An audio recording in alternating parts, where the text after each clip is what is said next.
Well, as you guys know, I've watched some really questionable movies for this channel, and quite a few of those are things that people would consider self-torture. And I think it's time to realize that I've been seeking out more and more extreme and rather punishing films, and it appears to be a bit of an addiction.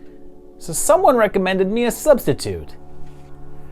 Puzzle solving. I guess if I could solve this thing, there's some sort of a reward involved. But I guess it's like a two-part puzzle. I have to figure out the right moves to make, but I also have to answer these questions about the Hellraiser series to open it. Man, games are complicated nowadays. Like, whatever happened to, like, don't break the ice? Question number 1. How did Frank escape from hell?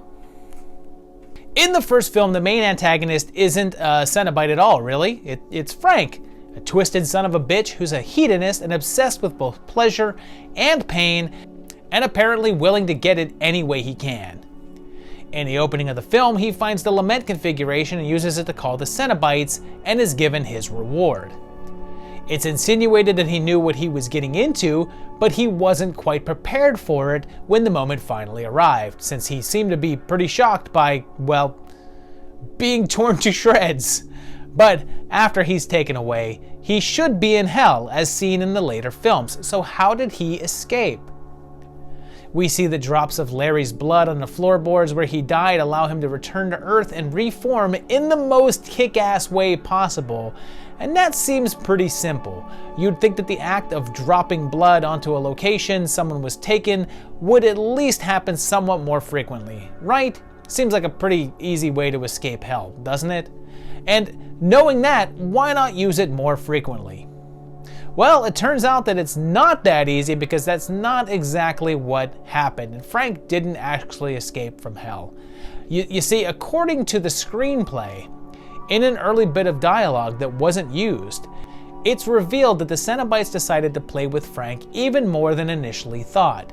There, it's told that they destroyed his body, but that they left his spirit there and infused it into the walls and floorboards. He was able to watch the world, but never touch it, which would be the ultimate torture for a hedonist. Not even being able to feel anything and simply able to watch it. He also states that there are multiple ways to resurrection and that blood is one of them, and I would guess that the fact that it was his brother's blood, with a familial bond, that it worked. It's possibly that this is something that wasn't overly unexpected, considering that the Hell Priest left the box there to be discovered. It's possible that the room was a sort of a trap in a way, since you'd think that the puzzle's guardian would have come to retrieve it, since he was clearly in the area, but instead it was simply left there to cause further chaos. They weren't quite expecting him to get out when he did, based on their surprise at being told he escaped, but it's pretty clear that they weren't quite done with their torture of his soul and intended to return. Now, you might say, what about Julia in the second one? She reforms from the mattress when blood is spilled on that. Did they do the same thing with her soul? Well, as revealed a little bit later on, it seems as if Leviathan had intentions for Chenard. So when it saw that he was trying to invoke her, she was allowed to leave. She didn't escape hell through the spilling of the blood. She was released. You may also ask, didn't the same thing happen in Revelations? But, I mean, come on. Does that even really count? Question number 2. Why would they even want to take Kirsty? Oh, look. It's kind of moving. Huh. In the first film, Kirsty opens the lament config, and they're going to take her to hell with him. But then in the second film, they won't take Tiffany because they aren't summoned by hands, but by desire. But surely Kirsty didn't have the desire when she opened the box. She didn't even know what it was. She just thought it was a cool puzzle to solve, much like Tiffany did. So why would they even think about taking her with them? Well, first off, it's important to note that as depicted in the first film alone, the cenobites are far less interested in rules and order than they would be shown to be later. Consider the fact that they made a deal with Kirsty for Frank, but then when she delivered, they still intended to take her with them. But let's look a bit deeper. Every time we see the box opened by other hands, say Frank in the beginning, or even Elliot at the opening of the second, the effects happen right away. Like for Frank, the chains shoot out immediately and his torture starts. Spencer gets a bit of a dramatic pause, but not much. He's taken away very shortly after it opens. But with Kirsty, the gash, which is what you call a group of cenobites, doesn't appear right away. And perhaps this is because she doesn't have the desire. But Hell and Leviathan see something in her, that latent curiosity and desire, her dark side. It opens the doorway to test it and see if she's willing to follow through with it, which she is, willingly walking into hell. We know from part 6 that she definitely has some darkness in her soul, and it's easy to assume that Leviathan and the crew saw that in her when she entered their realm, so she became fair game. And besides, let's really face it, the rules that they seem to follow, these vaunted rules of hell, not too good at following them, as demonstrated in, well, pretty much every single Hellraiser movie. Question number 3. Is Leviathan hell? In the second movie, when Kirsty enters what she believes to be hell in search of her father, she encounters this thing, Leviathan. It's a giant diamond rhombus floating in the air, etched with the designs that are on the Lament configuration, shooting beams of black light on the labyrinth below it. That labyrinth is its realm, a sort of hell dimension, and it seems like in this continuity, it's one that seems to specialize in souls that are trapped within their own desire. It's not exactly the devil in a context, in that it seems to be the lord of its realm and that one only, and Hellbound confirms that there are other hells, each with presumably their own rulers. This notion is expanded upon in other media like the comics and such, showing this to be the actual case. The cenobites serve as its underlings, and its obsession with law and order drive it to not have much interest in human beings. It views the flesh as chaos itself, which is why so much of the cenobites' torture tends to focus on it so heavily. Interestingly, in the Barker novels that focus on this lore, there is no Leviathan in the sense of how it appears in the movies. The Hell Priest, or Pinhead, is actually a servant of the actual standard hell, and works under a more classic version of the devil, who he seeks to depose. In terms of the movies, part 2 is the last time Leviathan is seen, and it's quite possible that the events at the finale are the death of the being. Tiffany does something with the configuration given to them by Pinhead, which forcibly changes Leviathan, and there's all these flashes of lights shooting out of it. Based on the screams they let out as they passed, it's assumed that these lights are actually the souls of the damned, and they are being set free en masse. As the girls make it back through the gateway, we see what may or may not be a death knell for the being as it closes, and considering that this is the last we see of the entity, and from this point on it's only Pinhead seen, it's feasible that this was the beast being deposed and it's no longer ruling the labyrinth. Question number 4. Is Larry in hell? Larry Conton is Kirsty's dad, and he's a pretty decent guy. For the bits we see of him in the first movie, he's a good husband and a dad, and doesn't really seem like a good fit for the evil Julia. But when his brother murders him and steals his skin in order to hide from the cenobites, it seems like the end of the road for the character. The second movie then shows that he's in hell asking his daughter to come and save him, but this is revealed to be Frank, and his bro actually isn't there. Or is he? When confronted, Pinhead tells Kirsty that her father is indeed in hell, but his own hell, and quite unreachable. So this actually tells us quite a bit, even though Penny could be lying, but he has no real reason to. He has all the power in this particular showdown, and it seems like it would be more taunting to tell Kirsty that her father was always safe and she came down there for nothing, but he doesn't. It's backed up in a deleted scene from Hellseeker in which Pinhead discusses all the people in hell waiting for her and mentions Larry and how he's waiting for her down there. But the key here is that he said that he's in his own hell. And there's the insinuation that the labyrinth of the Leviathan is not the only option for lost souls, and that other versions of hell exist. And again, I don't think that he's lying in this instance. The Hell Priest is more about physical torture than mental ones, although there's some enjoyment to be had there. And here, the truth seems to be more painful than anything else would be.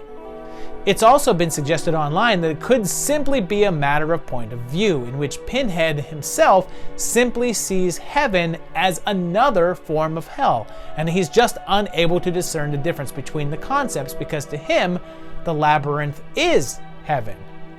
But there's also an answer in comic book form, since in the Boom comic series called The Dark Watch, it's revealed that Larry is indeed in hell, and Pinhead was telling the truth, as he's not in Leviathan's realm. Instead, he's in a section called the Oubliette, another aspect of hell. Since Leviathan's realm is based around desire, or if we're putting it in terms of 7 deadly sins or something, lust, the Oubliette is the hell of rage, or I suppose wrath. It's told that Larry had a bit of an anger management issue in life, and upon his death was sent here instead. In the comic, he's briefly reunited with his little girl, seeing her transformed into a form of Pinhead herself, and then killed as a distraction technique by the creature that Elliot Spencer had then turned himself into. It got a little weird. Question number 5. Why does the Chatterer's opinion change? Oh, check it out. Oh, it is working. Outside of Pinhead, the Chatterer Cenobite is probably the most popular character here. He appears in almost every entry in one form or another, and the third film is the only one in which some variation of Old Toothy is absent from. He's killed at the ending of Part 2 and is brought back later in a different host. There's also a female version in Revelations and a half version called Torso in Inferno, plus the Chatterer Beast that shows up in Bloodline. But the original version is a young boy, barely a teenager. According to one of the comic books, he was an orphan named Jim, who was considered quite attractive and became a prostitute, eventually finding the lament configuration and becoming the Chatterer. So, as seen in the first film, and a portion of the second, he has no eyes, or at least has very small and unformed eyes. But then, in the second film, after first appearing in his familiar form, he later shows up with more prominent eyes. It's quite a bit less intimidating and pretty abrupt, but why? Why the new look? Well, it turns out that the change was forced by a practical reason, and then it was backed up by an on-screen reason, but none of these were in the film. You see, there was originally a sequence that was cut from the film in which the cenobites appear in human form, as doctors, before changing into their familiar forms. It was thought this sequence had never seen the light of day, but footage of it finally exists. In this sequence, there's a portion in which the Chatterer chases Kirsty and Tiffany down a hallway and attacks them in an elevator, with them barely escaping. For a considerable amount of time, the scene was thought lost, or possibly never fully filmed, and that's half right, since parts of it were shot, but it's incomplete and was cut because it's equally not necessary and, well, not that great. But the problem was that the Chatterer makeup was very difficult to see in. Since the elevator scene required quite a bit of motion and movement, Vince requested that the design be tweaked so that he could more easily see. To explain this, there was a scene added to the script that eventually went unfilmed. In it, Chenard and Julia are wandering the corridors of the labyrinth and come across what is the equivalent of a hellish beauty salon. There, they witness Chatterer being remade, with the scar tissue being pulled away from his face to reveal the eyes underneath. Now, although this scene was never filmed, and isn't truly canon or anything, we can just assume that this is still what happened, changing the look of the character. Question number 6. How does Pinhead create the cenobites in Part 3? Why do they always do this? It's not my first instinct. Okay, so in Part 3, the only familiar face that we get is the old HP himself, Pinhead. But there's a big difference to him here. He's disconnected from his human self and seemingly from hell itself and operating a bit rogue.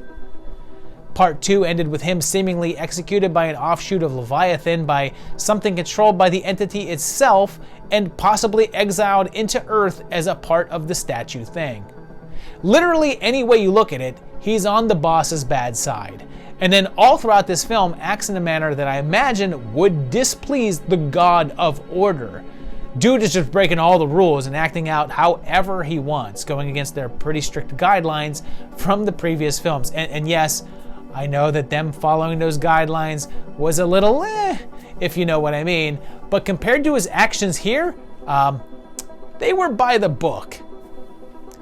In the latter part of this film, after Dartboard Head is set free, he just randomly slaughters an entire club full of people who didn't call him via box, and then proceeds to transform several of them into, I'm gonna call them cenobites because they sure aren't a whole bite. But, like, how? First up, I guess we discover that one of the possibilities of becoming one of the Order is that you can be brought back from the dead. Doc had his whole head removed and it was in his lap, but then, just a few minutes later, not only is it back on his neck, but he's now fully transformed. But we're gonna gloss over that for a second because I want to focus more on the how. The only one that we had seen previously been made is Channard in the second film, and it was in Hell, using this sort of transformation chamber that takes them from regular human dude to emissary of Hell. But here, none of that seems to be required, as Pinhead is just able to transform like 6 people into demons on Earth. They don't actually show it, but I think it can be implied that he did so using this thing and was about to make Joey another member of his group here, but this doesn't look like that chamber from Hell, although it's possible that whole thing wasn't really necessary, and it's just the housing for this creature that handles the work.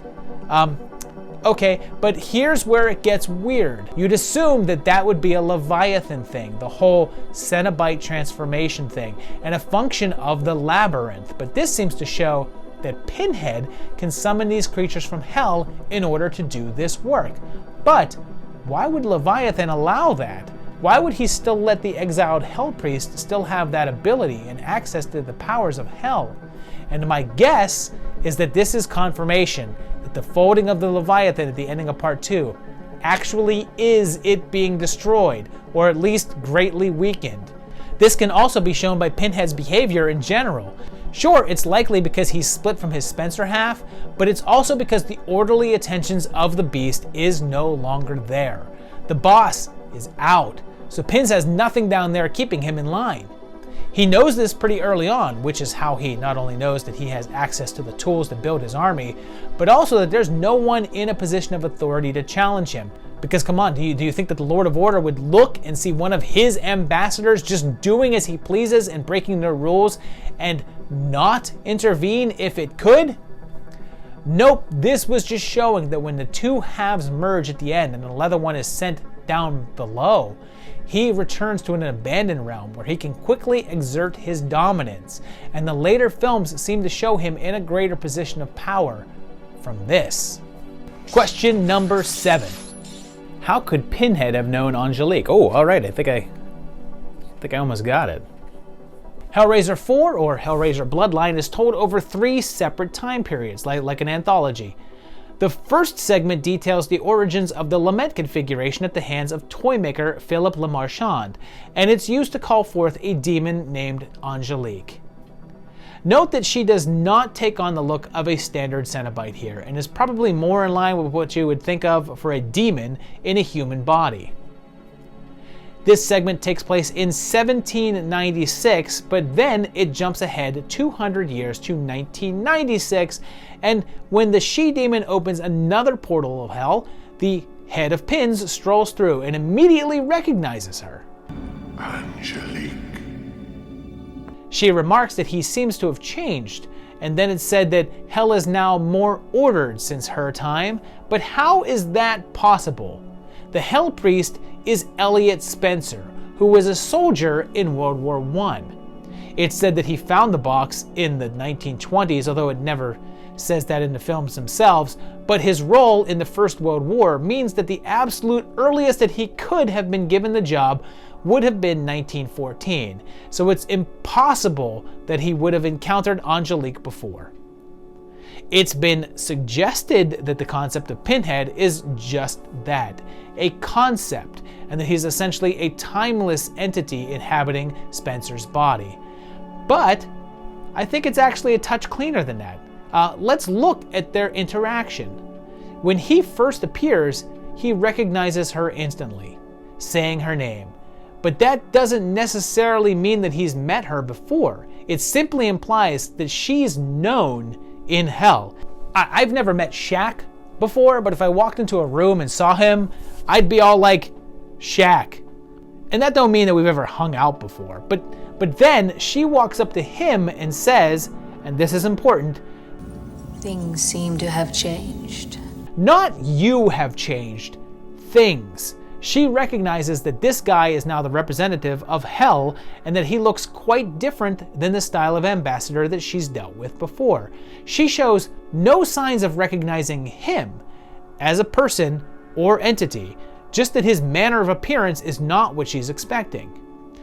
Even his responses about how hell is more ordered now doesn't really imply any past encounter between the two, and in fact suggests the opposite. Hell is more ordered since your time, princess.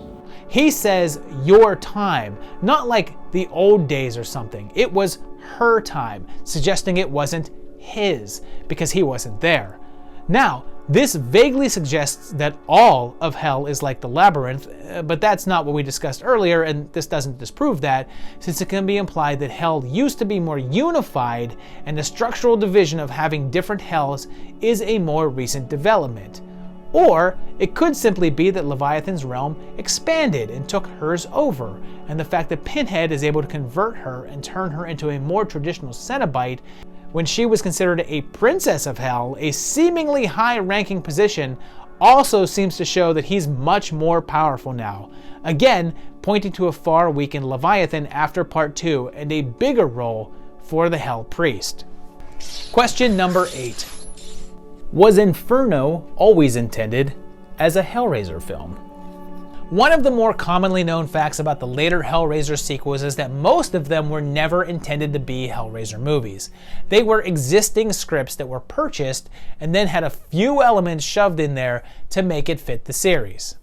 For example, Hellraiser Deader was originally a script that was just called Deader by Neil Marshall Stevens, who had previously written 13 Ghosts, and it was a spec script. That's what the industry calls a script that is simply written without pay and then is picked up by a studio.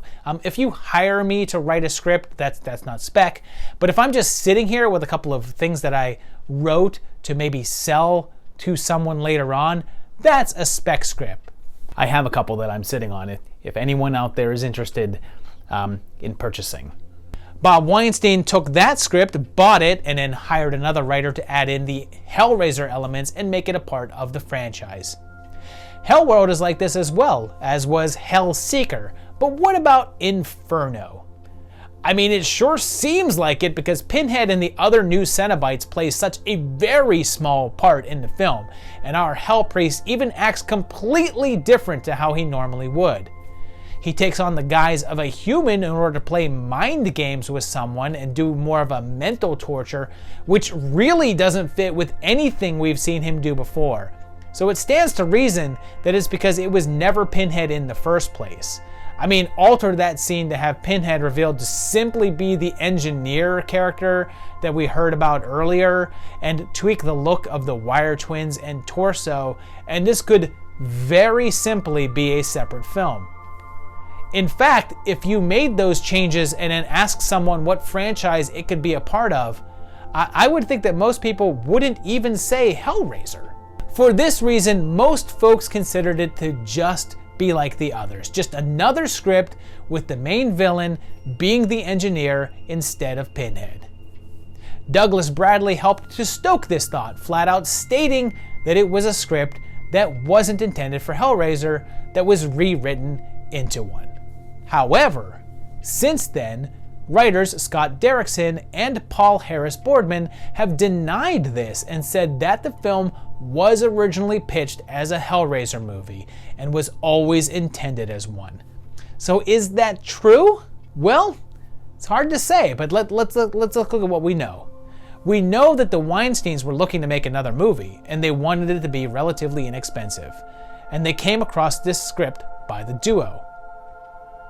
They gave them $10,000 to direct a single scene from the film as a sort of a pilot to see how they did, and that went well, so the green light was given to Inferno.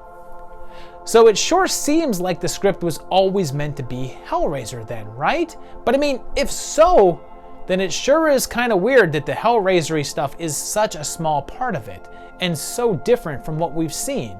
So, what if, and keep in mind, this is pure speculation, but what if they had the script for Inferno already written, but then got the option to pitch something Hellraiser to the Weinstein and simply retooled it in order to make it fit? In my mind, that makes both stories the truth. I'm not calling them liars because their quote was that the script was pitched as a Hellraiser sequel and was always meant to be one, but that doesn't necessarily account for the script before the pitch. I don't really know any of this for certain. I mean, it's their script, and I'm sure they know best, but I am curious if that wasn't the first draft. Question number 9. What is up with Kirsty's deal in Hellseeker?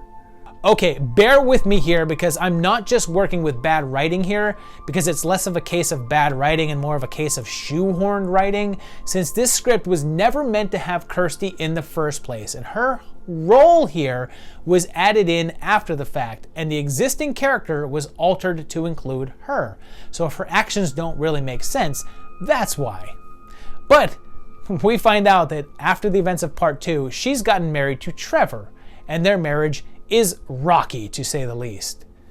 We learn that he had planned to kill her in order to receive the sizable inheritance that she was sitting on, and that his plan here was to give her the lament configuration on their anniversary.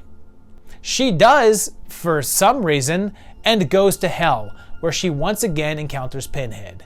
There, in order to save her own soul, she makes a deal and offers 5 souls other than her own to give him, and he accepts. Apparently, she then just straight up murders 3 women that Trevor was having affairs with, as well as the friend that was conspiring to help kill her, with the husband himself being the 5th soul. Now, there's a few things to question here. I'm gonna skip over the fact that the deal doesn't make sense for Pinhead to take anyway. He really wanted his hands on Kirsty, but instead decided to settle for 5 other souls. But souls of people that were generally kind of horrible people anyway and would have ended up in hell regardless. Kirsty, as established, was more desirable because she wouldn't have ended up in hell. So getting his hands on her should have been more enticing. It would be like, I wanted your money, but instead of giving it to me, you made a deal with me to get me more money, but from people that already owe me money. I'm gonna get that money eventually. But forget that, whatever. Penny's impatient and wants souls now. Okay, but here's the 2 important questions. 1, since when would Kirsty, a character previously shown to be a good person and a heroic character, have become a murderer, willing to kill women for no other reason than they slept with her husband? That seems like a pretty big betrayal of the character, but more importantly, 2, why would she open the box in the first place? Trevor gives it to her and she's all like, why would you give me this? And then he's like, go on, open it. And she's like, you want me to open it? Sure. And she does? She knows what will happen if she does. So why on earth would she do that instead of just like throwing at him and being like, asshole, I want a divorce? Instead, she opens it, leading to her certain doom, were it not for her random bargain. And keep in mind, at this point, she doesn't even seem to know that her husband is conspiring against her.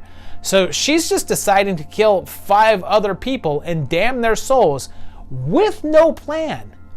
This entire thing makes her seem like possibly the dumbest character in the entire series. She absolutely has no incentive to open that box when he gives it to her. So why on earth would she? Well, she didn't.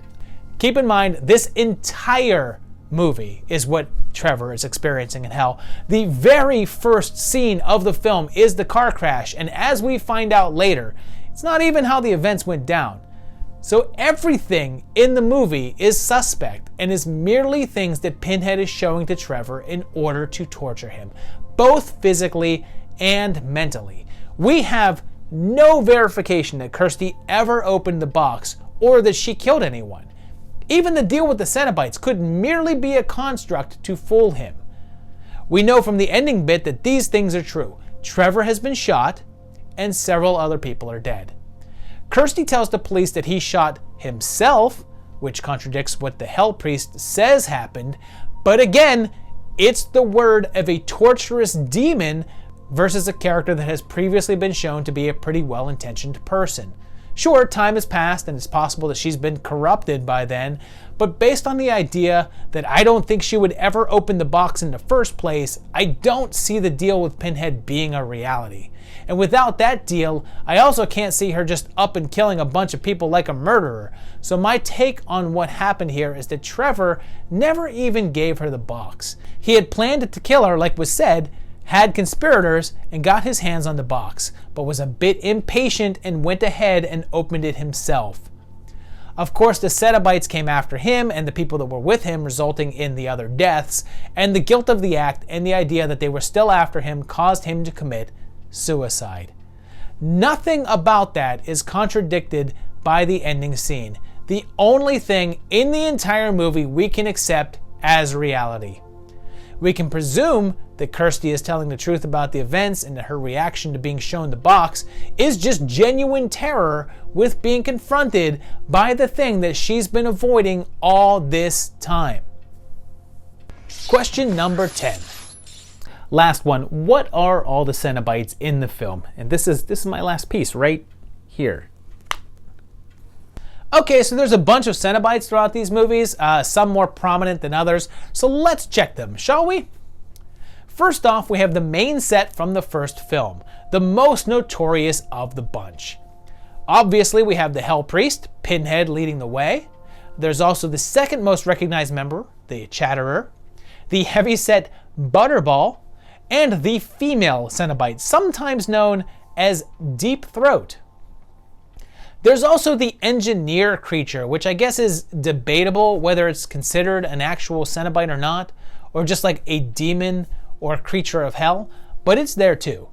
The second film gave us the same crew, although added one with the villainous Dr. Chenard. In this one, all the cenobites are killed, with the exception of the engineer, who is not in the second film, although was meant to be before his scene was cut. So, by the time that we enter the third movie, the only remaining cenobite that we know of is Pinhead, and he's stuck in that column.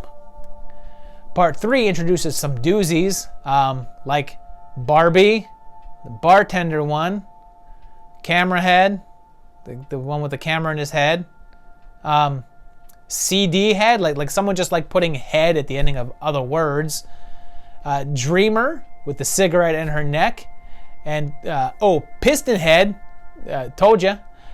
Even though they weren't actually killed on screen and are merely banished back to hell, these guys are never seen again in the series. And the fourth movie gives us a really interesting addition with Angelique, who is the only one that we know of that possibly was never human. She was a demon from hell inhabiting a prostitute's skin, and then remade in cenobite form. It also gives us the twins, two brothers that we see transformed in 1996, but who are still around quite a bit later in 2127, so it's kind of weird that we never saw them again since they would clearly be around during that other films. That one also has a cenobite pet, the Chatterer Beast, a variation on a dog that also makes it to the 2100s. Next up in Inferno is the Wire Twins, where one was formerly a centerfold while the other was her envious twin, and now they torment victims together. There's also Torso, that's a variation of the Chatterer, and apparently was created by the original Chatterer and joined with Pinhead after his master's death. Hellseeker introduces a few new ones as well, including this one, Stitch, who's not a cute alien in Hawaii, but a lady with her stitched up face. The Chatterer returns here, now known as Chatterer 3, since 2 was the I version of 1. and was a new character made in the likeness of the original, since it said that Leviathan liked his form. There's also the Surgeon, and this film is his only appearance, but was a former doctor and his eyes are closed over. There's another female here named Bound, and like Surgeon, this is her only appearance, and you only see her for the briefest of moments. Deader doesn't give us anyone but Pinhead until the last 10 minutes when the crew arrives, and there's several new members. Chatterer 3 is here again, as is Stitch, but there's also a new female Ceno named Little Sister, and this was her only appearance. She never showed up again after this, and there's also a variation of Bound from the last one, but this one's a guy, and he's known as Bound 2. And there is apparently another Cenobite here that was cut from the finished film named Spike. That guy sort of became more popular than those that did appear in the film, and has since shown up in fan films, comic books, and had action figures made. In Hellworld, Pinhead shows up, I guess, or at least a hallucinatory version of him that has an axe, but Bound 2 also appears, as does Chatterer 3. And Hellworld is the only film in the entire franchise that doesn't introduce any new cenobites. Revelation introduces a sort of new Pinhead, the first time not played by Doug Bradley, who I guess may or may not be a new cenobite, and then pseudo-Pinhead here, an apprentice, but there's also a new addition with a female Chatterer variation, making the 6th version of the character. Judgment gives us another new one with the Auditor, but he's not actually a cenobite. He actually is an employee of Hell, but he's not a member of the Gash and is a different type of demon, the first that we've seen since Angelique. Pinhead is back, although again looks different, so may or may not be a new host, and it also introduces, for the first time, a being that is working on the opposite side of things, an emissary of heaven. There's yet another Chatterer here, another male, possibly the 3rd one again, or maybe a new one, and Stitch is here as well, but there's now 2 of her, called the Stitch Twins. There's some other Hell emissaries here, but they're not Cenobites and work for the Auditor instead. The remake gave us an entirely new assortment of Cenobites, some of which are modified versions of the older ones. The first that we get a good look at is the Gasp, who seems to possibly be an interpretation of the original female Cenobite, and the Weeper with her arms that separate. There's also a revamped Chatterer that looks similar to the old one but slightly altered, which is actually destroyed in this film, and the Mask. Once again, Pinhead has a new form, this time definitely a new host, or possibly just in a different universe. And then there's this one called the Asphyx that features in a pretty big scene. There's also the Mother, who is shown very fleetingly and appears to be a pregnant woman. Finally, at the end, Roland, the secondary antagonist of the film, undergoes a transformation into a new Cenobite, possibly to return in a sequel. So that's all the ones that have appeared in the film series so far. I don't think I've missed anyone, but there's been dozens and dozens more revealed in other media. But besides the variations that occur in the actual Barker novels, there's the old Marvel comics in which there were like 2 or 3 new Cenobites per issue. The much later Boom comics also had new creations, and there were also ancillary novels that created new ones as well. Now, none of these can really be considered canon and probably don't exist in the film universes, although for most of them, there's really no reason to think that they can't, since most of their appearances are unconnected to the film series and don't directly contradict the things that are present there. So there you have it, 10 questions answered, solved. That was pretty easy. And all things considered, this puzzle isn't really as hard as I thought. Whoa! Uh-oh. Well, I guess I don't have a ton of time here, so I guess leave me a comment down below about how much you liked this video, and like it, please. Ow. And subscribe if you are so inclined. But also check out my paid patrons. Check out my yeah.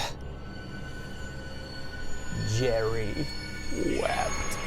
What?